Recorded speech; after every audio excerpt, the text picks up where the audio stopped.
In Between. Episode 1.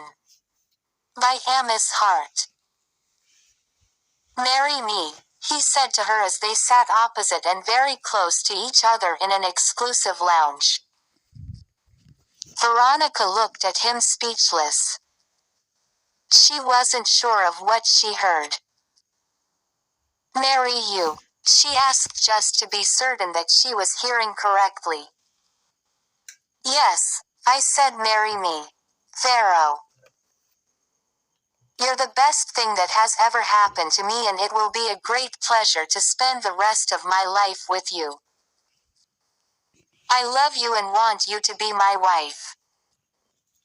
She was suddenly uncomfortable. She was not sure anymore. This was the 4th week of meeting him. They started dating few days later after meeting, and 3 weeks later he was already proposing. No doubt she loves him right from the second they met. It was in an event and they clicked so well and felt inseparable. Her faith had restrained her from getting intimate with him yet. He had tried to, but she turned it down. One of the questions she asked him was, "Are you a true born again?" "Of course I'm a Christian and a worker in my church. My parents were both evangelists before an unfortunate accident claimed their lives, leaving me and my elder sister. We were groomed in a Christian home, baptized and took our faith serious. Although I fall out once in a while, but God bear me witness that that's never intentionally. Sometimes my flesh desires take hold over my entire being. Yes, Pharaoh, I'm a true born again. And my reasons for coming to you was because I saw godliness in you, and it was as if the Holy Spirit is asking you to make you my wife." Veronica had blushed at the last statement. Peter was quite convincing, and she was happy that he was a true believer. This conversation took place few days after meeting for the first time, and just few weeks later he was asked. This conversation took place few days after meeting for the first time, and just few weeks later he was asking her to marry him. Even though she loved him, but she was not sure if he was truly the right one for her. She was a strong believer and usually consult God over everything, but recently she has been a little distracted with Pete. Even to the extent of skipping her Bible reading class, which she was one of the coordinators.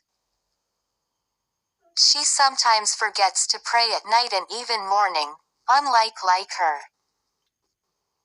Majority of the time she was on a call with Pete. He calls her during her bedtime and she will speak for a long time with him and doze off after. Then he wakes her up with an early morning call. They will continue talking until she was out of bed and straight to the bathroom trying to get ready for work. Pete showers her with too much attention and love, buying her gifts and different accessories. Veronica felt really loved, and even though it seems her prayer life was getting cold, but her relationship with Pete was getting hotter. "Pharaoh. Babe. You haven't answered me." He tapped her, bringing back her attention to the present. Pete. I don't know what to say. I haven't even prayed about this. I don't know how to reply you. Seriously.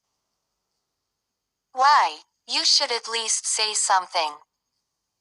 I thought you love me as much as I do. What could be the problem? He asked, taking her hands into his while squeezing them gently. There's no problem, Pete. It's just that it's not yet up to a month that we started dating. Although it felt like I have known you all my life right from the first day of meeting and loved you ever since But what again? There's no but, Vero. The love we have for each other is enough. You don't need to know somebody for years or decades or even months before your heart tells you that they are the one for you. A day is enough to know. A week is even too much. A month is just to prolong the relationship. Any serious guy who is ready to settle down will not see a woman for him and begin to prolong the relationship. Except if the relationship is just for fun. Or he doesn't have the financial capability to settle down. I'm too old to be running in cycle Vero. I have what it takes. Money is not a problem for me. I manages my father's business and also work in a big pharmaceutical company that pays well. I have money and love for you Vero. If you don't want or love me enough, I will totally understand and move on instead of wasting my time. Veronica quickly hushed him. No. No, Pete. Is okay. I will marry you. Pete started grinning from ear to ear. That's what I'm talking about. Vero. I don't have a ring at the moment to engage you, but I promise that I will order the best, most expensive ring online and have it delivered tomorrow or next. Hope that's okay by you. Vero smiled with a nod. Pete poured one of the expensive drinks that he ordered as they cheered to their new engagement.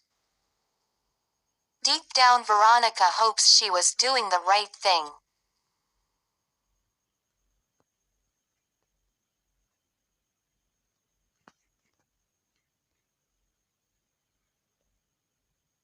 This